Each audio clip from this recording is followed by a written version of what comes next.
Welcome to Rome, the eternal city. A place where every stone seems to whisper stories from the past. Walking through Rome feels like stepping into a giant open-air museum, but one that is still alive, noisy, and full of surprises. The smell of espresso drifts from tiny cafes, while church bells echo above the roar of scooters. Tourists stop to take photos, locals hurry to work, and somewhere in between, history quietly watches.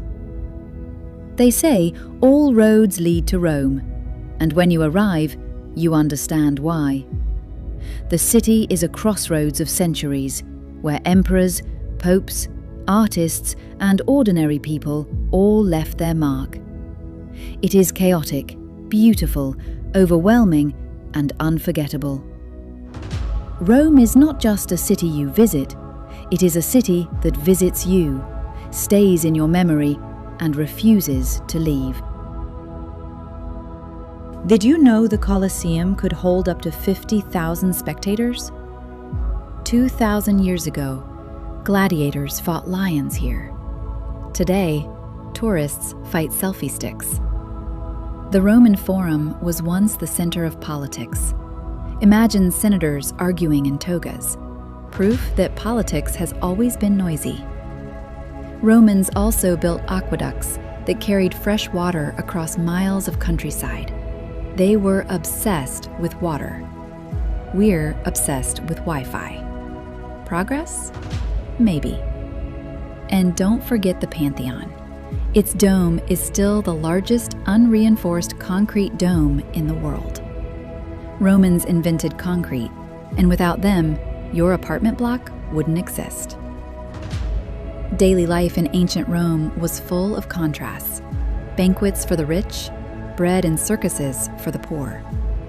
Did you know Roman citizens received free grain from the state? It was their version of social welfare. Public baths were another obsession. They weren't just for washing. They were social clubs, gyms, and gossip centers. Imagine Facebook, but with hot water. Rome also hosts the smallest country in the world, Vatican City. St. Peter's Basilica is so huge that you could fit the Statue of Liberty inside. Fun fact, Vatican ATMs actually offer Latin as a language option. Imagine withdrawing cash in Latin. Pecunia queso. The Vatican museums hold treasures from every corner of the world, but the Sistine Chapel ceiling by Michelangelo remains the star. And yes, the lines are long. But remember, you're waiting to see one of the greatest works of art in human history. Did you know the Vatican has its own postal service, stamps, and even a radio station? It's a tiny country, but it runs like a state. The Swiss Guard, in their colorful uniforms, protect the Pope. They look like they stepped out of a Renaissance painting. But don't be fooled. They are highly trained soldiers. Crossing the street in Rome is a sport. If you survive, you deserve a medal. But the reward is worth it. Pizza al taglio, carbonara, and gelato. Romans say gelato is not dessert, it's therapy. And honestly, they might be right. Rome is also a city of contrasts. Elegant piazzas, chaotic traffic, and endless conversations over espresso. Did you know Rome has more fountains than any other city in the world? Over 1,500. That's a lot of places to throw coins and make wishes. Modern Romans live surrounded by history. Imagine buying groceries next to a 2,000-year-old temple. For them, ruins are part of daily life, not just tourist attractions. Evenings in Rome are magical. Locals gather in piazzas, children play football near fountains, and couples stroll with gelato in hand. The city feels alive, like a giant stage where everyone has a role.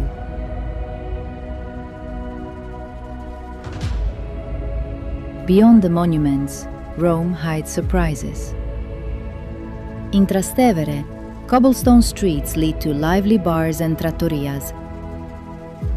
At the Aventine Keyhole, you peek through a tiny hole and see St. Peter's perfectly framed. At Largo di Torre Argentina, ancient ruins are home to hundreds of cats. Yes, cats, the true rulers of Rome. Did you know Rome has a pyramid? The Pyramid of Cestius was built in 12 BC and still stands near a busy intersection. Campo de' Fiori is another gem. By day, it's a bustling market with flowers and spices. By night, it transforms into a lively square filled with laughter and music. And Piazza Navona, with its fountains and street artists, is a reminder that Rome is not just about history, it's about art in everyday life.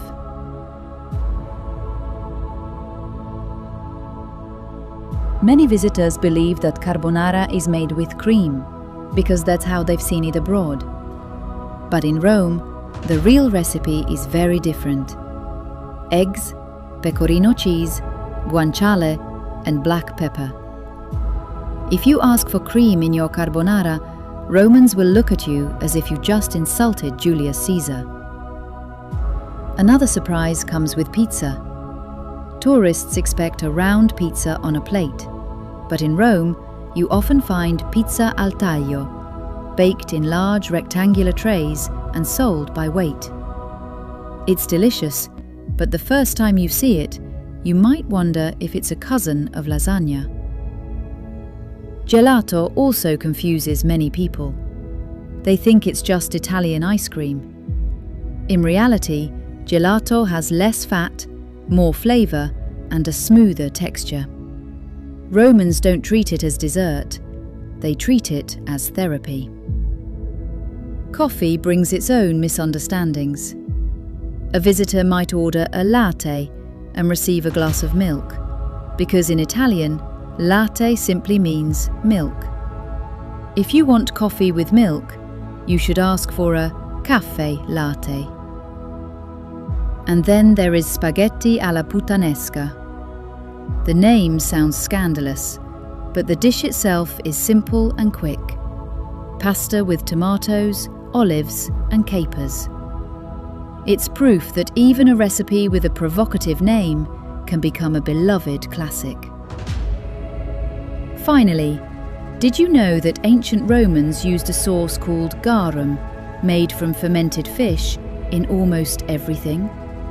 It was their version of ketchup, and they loved it. Rome is not just a museum. It's noisy, chaotic, beautiful, and alive. It's a city where emperors, popes, artists, and cats all left their mark. Did you know Rome has more churches than any other city in the world? Over 900. That's a lot of places to pray or to admire architecture.